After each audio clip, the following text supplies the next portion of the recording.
사사기 7장입니다. 기드온이 이 쳐들어온 미디안과 전쟁을 하는 그 장입니다. 그런데 이 기드온이 싸우는 방법을 여러분이 보시면은 하나님께서 하나님 되심을 드러내시기 위해서 하나님께서 그 영광을 우리가 그 영광을 가지고 스포일 될까봐 하나님께서 그걸 직접 관리하기를 원하십니다. 하나님은 우리 하나님의 자녀들이 하나님의 영광이 드러나는 걸 얼마나 원하세요. 그게 소원입니다. 그렇게 사는 것이. 그러나 아직 우리의 그러기 제대로 잘 준비되지 않고 해가지고 그럴 때는 하나님의 그 영광이 우리에게 임할 때 스포일돼서 오히려 하나님의 영광을 가리기가 참 쉽습니다. 또 우리는 또 그것 때문에 하나님과 멀어지기가 또 쉽죠. 그래서 하나님께서 기드온을 보호하시고 또 하나님을 모르는 온 천하 백성들한테 하나님의 하나님 되심을 드러내기를 원합니다. 하나님은 원래부터 하나님이셨고 그 영광은 변치 않으십니다. 그러나 그 영광은 누군가의 통로를 통해서 우리에게 드러났습니다.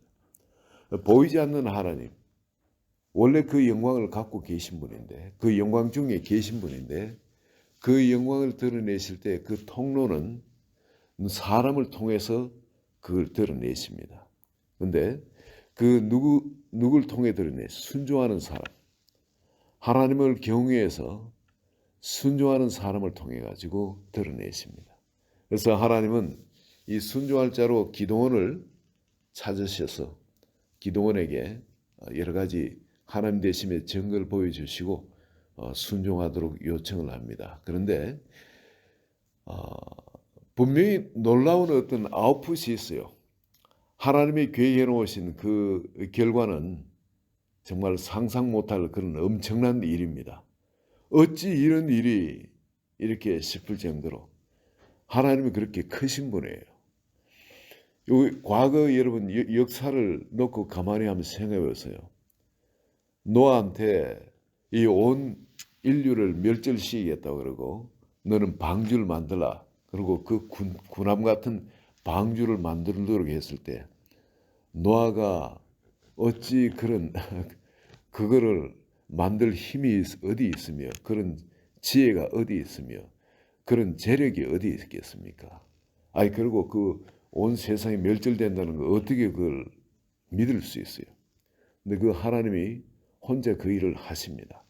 하나님 순종할 때 한 불가능한 그 일을 이루어주죠. 아브라함에게도 네 자손이 하늘의 별과 같이 많아지겠다. 자식이 한 명도 없고 벌써 75세인데 소망이 없는 그런 사람인데 그런데 하늘의 별과 같이 많겠다. 그리고 내가 인도하는 그 땅을 그 나라 전체를 너에게 주겠다. 그리고 너를 복의 근원으로 삼겠다.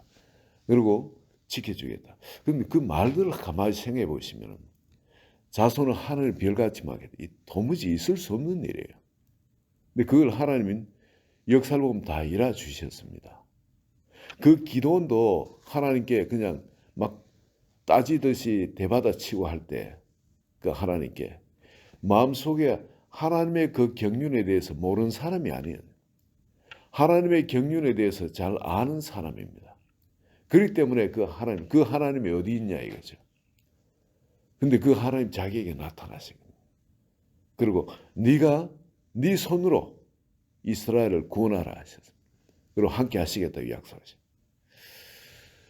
근데 그 하나님께 우리가 순종하면 하나님이 그 조상에게 나타나셨던 그 영광을 오늘날도 우리에게 드러내시는데 우리에게 그 순종을 원하십니다. 그 순종이 우리가 할 만한 그런 순종이냐? 예. 우리가 순종하는 것은 그건 아무 어려움이 없는 그런 순종입니다. 근데 이해가 안 돼요. 그래서 그 순종이 어려운 겁니다. 말도 안 되는 말씀을 하시기 때문에. 말씀이 말과 같지는 않죠. 워낙 말씀이 거룩하고 말씀이 워낙 완벽하고 말씀이 하나님의 권능이 함께 하시는 말씀이기 때문에 우리 말과 같지 않는 건 당연한데 워낙 그 말씀을 경험하지 못하는 우리이기 때문에 그 말씀을 들으면은 순종한다는 게 이게 불가능한 일입니다. 이 말도 안 되는 일이기 때문에 그래요. 우리 이성이 그냥 콱 막아버립니다. 이거 말도 안 돼. 그러면서 일단 배제를 합니다. 근데 기도원은 위대한 점이 이 말씀을 순종을 했습니다. 이 사람은 뭐 뛰어난 능력이 있는 게 아니고 재주가 있는 게 아니고 이 사람은 자기에게 나타나 말씀하신 그 하나님 말씀에 이해가 안 되어지고 이게 논리에도 맞지 않고 경험에도 맞지 않고 이 세상 상식에도 맞지 않고 자기만 죽는 것이 아니라 그 말씀에 순종하면 온 무리를 다 죽이는 거예요. 이스라엘은 그 일어설 수 없도록 거꾸로 때리는 겁니다. 이제 그런데 하나님 말씀에 인생을 걸어버린 겁니다.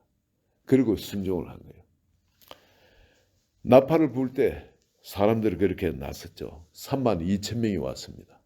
근데 하나님께서 사람 너무 많다. 다 돌려보내라. 겁나는 사람 다 가라 그래라. 그랬을 때 32,000명 중에 가만히 생각하니까 하나님의 권능으로 남은 자들과 싸워서 남은 자들 데리고 싸워서 이기는데 겁나는 자는 돌아가도 좋다니까. 겁나지 않은 사람은 어디 있겠습니까?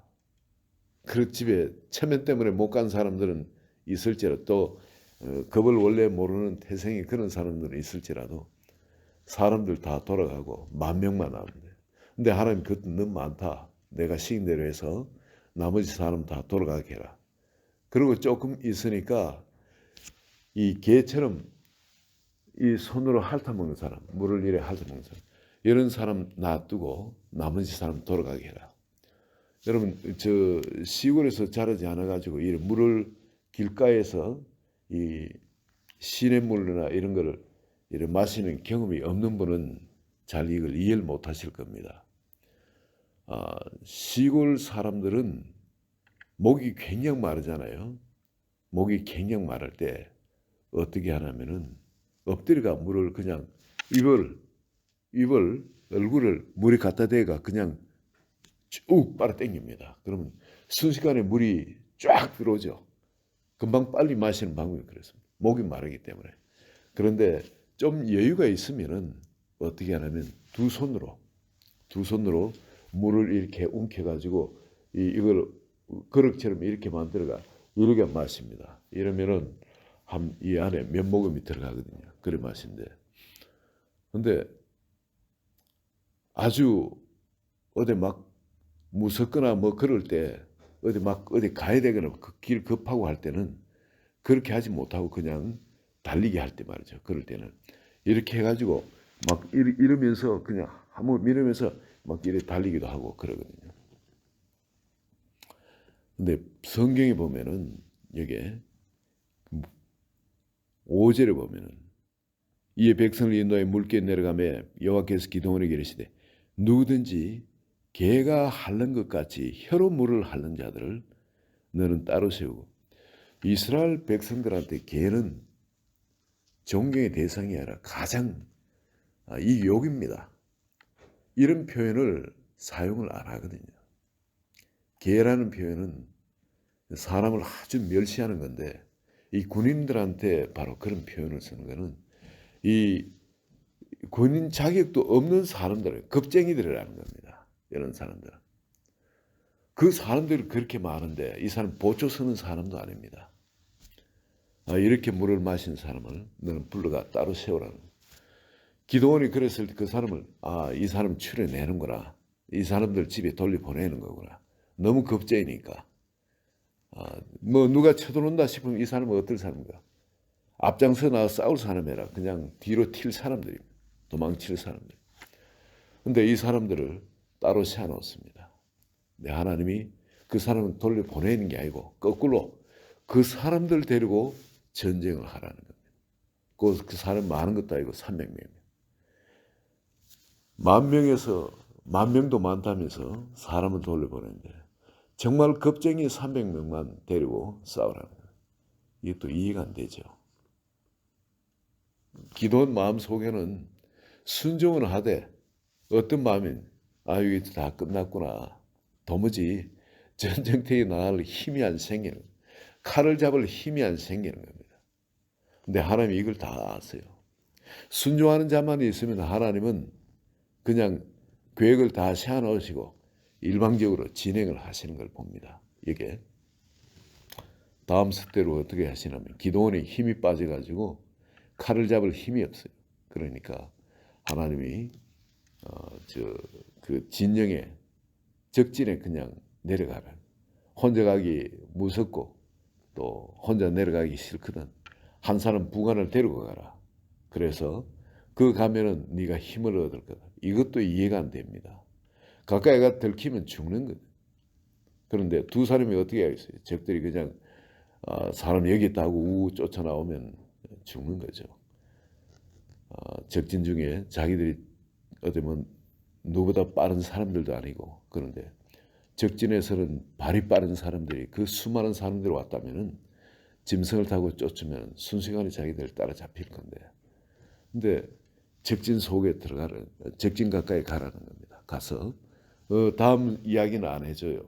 이해가 안 되지만은, 그래서 부관을 데리고 적진 가까이 가 보초 서는 사람들이 이야기를 하는데, 하나님께서 이미 그 꿈을 한 사람에게 꿈을 꾸게 하시고, 근데 이해 안 되는 꿈입니다. 근데 그 꿈을 옆 사람에게 친구한테 이야기하게 하고, 근데 그 친구는 이게 무슨 이 사람이 전문꾼 해몽가도 아닌데 이 꿈을 그 사람을 통해서 이 기도원에게 들려줍니다. 이것이 한 사람은 이 보리떡 하나 굴러와 가지고 자기 진을 쳐서 그게 뒤집어지게 해요. 그 또 한 사람의 해석하다 이건 기도원의 칼이다. 하나님이 우리를 공격하시고 승리하게 하신 거다. 이건 이런 꿈도 있을 수가 없고 이런 해석도 있을 수가 없는 겁니다. 하나님이 적들 안에 가운데 가서 하나님이 이렇게 하신다면은 그럼 기도원은 이건 성불은 끝난 거라는 거예요. 비로소 하나님이 이미 적들 가운데서도 이런 일을 하시는 거구나. 그럼 적들 안에도 이미 기도원이 우리를 쳐들어와서 우리를 그 하나님의 권능으로 우리를 멸절시키는구나. 우리를 이기는 거구나. 이미 적들 안에 이미 패배감이 들어가게 하는 겁니다. 적진 안에서 이미 그 일을 하시는 거예요. 이걸 보고 기도원은 비로소 자신을 얻습니다. 그래서 사람들 전부 다 불러가지고 전쟁을 하는데, 이때 비로소 기도원도 하나님의 방법, 하나님이 기뻐하실 그런 방법으로 일을 합니다. 하나님이 그 가운데서 천군 천사로 싸우신다면은 우리가 하는 것은 그냥 그 전쟁을 개시시키는 것 그것밖에 없다. 그렇지 않습니다. 하나님이 하실 수 있도록 천군 천사가 그 안에서 싸울 수 있도록 우리는 전쟁을 개시하는.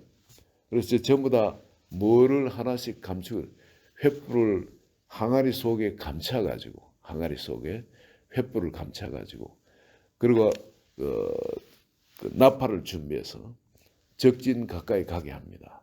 근데 적은 지금 사람이 어마어마하게 그냥 새카맣게 몰려고 와 있지 않습니까? 그 진이 엄청난 진인데 그 진을 300명이 빙 둘러가 포위한다고 생각해 보세요. 그러면 아주 먼 거리에 서로 떨어져 가지고 걸어가 있을 겁니다. 한 사람 한 사람이. 그 300명이 그들을 포위하려면요. 근데 그들을 포위해 가지고 둘러라 갑니다. 그럼 이제 전부 다 둘러가야. 거기서 내가 외치면은 전부 다 항아리를 깨뜨리고 횃불을 높이 들고 나팔을 불라는 겁니다. 나팔을 부는데 무슨 소리를 해야 되냐? 기도원의 칼이요, 여호와의 칼. 그리고 높이 외치라. 그럴 때 여러분 적들은 어떤 생각이 들겠습니까? 전쟁이 지금 사방에서 지금 적들이 쳐들어와가 포위가 된 겁니다. 자기들이. 캄캄한 밤입니다. 갑자기 항아리 깨뜨린 소리가 그냥 와장창 소리가 나면서 횃불이 높이 들리면서 나팔을 불고 외쳐대면은 여러분 사방에서 어떤 일이 일어나겠습니까? 분명히 적들이 쳐들어온다는 걸 이 사람들이 깨닫고 놀라지 않겠습니까? 진이 아수라장이 되어집니다. 기습 공격이 들어왔구나. 적들이 처음 다 놀라는. 그리고 그 안에 자중진환이 일어납니다. 자중진환. 그리고 남은 사람들은 도망을 칩니다.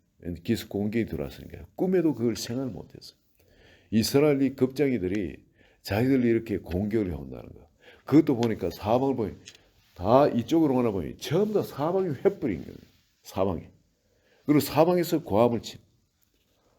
밤에 조용한데 이 사방에서 이 메아리가 서로 막 그냥 외치는 소리가 들리고 공기도니 안에서 그냥 놀라가지고 난리 법석이 짐승을 깨고 도망치려고 하니까 흰 뭐 말소리도 날 거고 말이죠. 그냥 안에서 난리 법석이. 그 도망치는 사람을 그 기드온이 사람들 보내서 사방에 통제를 해서 적을 공격하라고 통제를 하고 그리고 적들이 도망가는 적들을 사방에서 그 자기 동족들이 나와서 공격을 하고 결국은 미디안에 이게 두 방백 오렙과 세렙까지도 사로잡아서 그들을 죽이는 그런 일들이 일어납니다.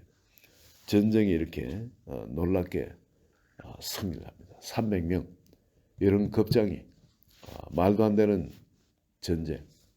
그렇지만은 하나님께서 그 전쟁을 시작하게 하셨고 그리고 하나님께서 그 과정 모든 과정에 개입하셔가지고 또 작전까지도 진행하셔가지고 그렇게 승리를 하게 합니다. 여기 보면 하나님께서 이렇게 진행하는 과정을 보시면 우리가 하나님은 어느 누구라도 상관이 없어요. 어떤 사람이라도 상관없습니다. 온전히 하나님께 순종하는 한 사람을 찾으면은 그 사람을 통해서 하나님을 믿어주는 사람, 하나님의 하나님 되심을 믿어주는 사람을 찾기만 한다면, 그리고 하나님께 온전히 순종하는 사람을 찾기만 한다면 하나님은 못할 일이 없으시는 겁니다. 오늘도 하나님은 우리에게 아브라함의 하나님, 이삭의 하나님, 야곱의 하나님이십니다. 정말 끝까지 그 일들이 뭔가 안 일어난다 할지라도 하나님이 약속하신 그 일이 내 삶 가운데 안 일어난다 할지라도 끝까지 기도로 붙들면은 하나님 반드시 역사하시는 겁니다. 그 일은 왜냐하면 그 하나님은 절대 변개치 않은 하나님. 하나님 인생이 아니시니 시건치도 아니시네. 인자가 아니시니 후회하심도 없으시다. 어찌 그 하신 말씀을 행치 않으며 그 말씀하신 바를 실행하지 아니하시나. 하나님 반드시 아브라함의 하나님, 이삭의 하나님, 야곱의 하나님 어제나 오늘이나 영원토록 앞으로도 변함이 없으신 분입니다. 오직 기도원처럼 이렇게 자기 자신은 정체성이 평소에 어땠는지 상관없습니다. 어떤 능력이 없어도 상관없습니다. 남이 나를 어떻게 보든 상관없는 거예요. 그러나 하나님의 하나님 되심을 전적으로 믿어드리고 그 말씀에 전적으로 순종해 나아가는 사람. 처음부터 여러분 믿음이 이 기도원의 믿음이 불같이 일어난 사람도 아니잖아요. 하나하나 스텝을 인도하는 걸 한번 보세요. 제일 먼저는 자기 자신 하나님이 정말 자기한테 나타났다는 걸 하나님이 그 불러서 확인시켜 주시고 두 번째는 기도원에게 그 아버지의 우상 또 그동안 또 기도원이 섬겨오던 그 우상을 깨뜨리도록 합니다. 불살라 찍어버리도록 그렇게만 그렇게 했을 때 그 다음 스텝으로 기도원에게 성령이 그때야 임해가지고 나팔 불도록 합니다. 그렇게 온전히 순종의 우상이 찍어 없어진 그 사람에게 성령께서 임하셔서 역사하기 시작하는 겁니다. 그래서 그 입을 통해서 그 하는 일을 통해서 하나님의 일들이 서서히 나타나기 시작합니다. 그런데 금방 일어난 것은 아니고 전쟁에서는 또 기도원이 이해할 수 있도록 기도원의 믿음을 키워나가는 걸 봅니다. 하나하나 기도원 양틀 시험을 통해서 여러분 그리고 또 3만 명이었을 때 그걸 10,000명으로 줄이고 그게 순종하는 것, 그 믿음을 더 키우고 거기서 또 10,000명을 32,000명에서 10,000명, 10,000명에서 또 300명으로 내보내 그걸 순종하는 그 기도원. 그리고 또 적진까지 가라 했을 때 거기 또 순종의 적진까지 갔을 때 그때 또 다시 확신을 주셔가지고 그래서 그때 믿음이 불같이 일어났을 때 그때 하나님과 더불어서 그 일을 행하는 걸 봅니다. 하나님 무대뽀로 그냥 나팔 불게 하고 그대로 공격, 이것이 아닌 겁니다. 하나님의 영광을 드러내게 하기 위해서 우리를 하나님의 사람으로 먼저 다듬어 가십니다. 믿음의 사람으로 다듬어 가십니다. 순종의 사람으로 다듬어 가십니다.